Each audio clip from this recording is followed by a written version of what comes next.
So whatsapp guys, welcome back to 3D मुद्राना।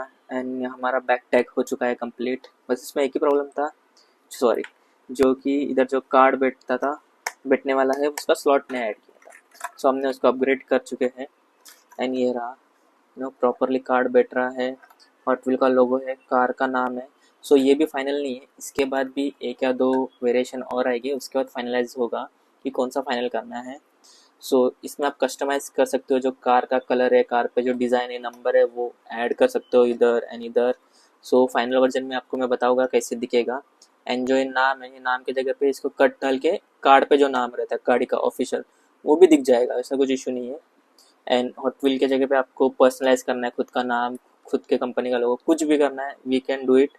ठीक है, एक बार फाइनलाइज होने के बाद मैं आपको नेक्स्ट इसमें बता दूंगा कि कैसे दिख रहा है। So stay tuned for that. Thanks for watching and DM us if you want yourself a custom 3D print.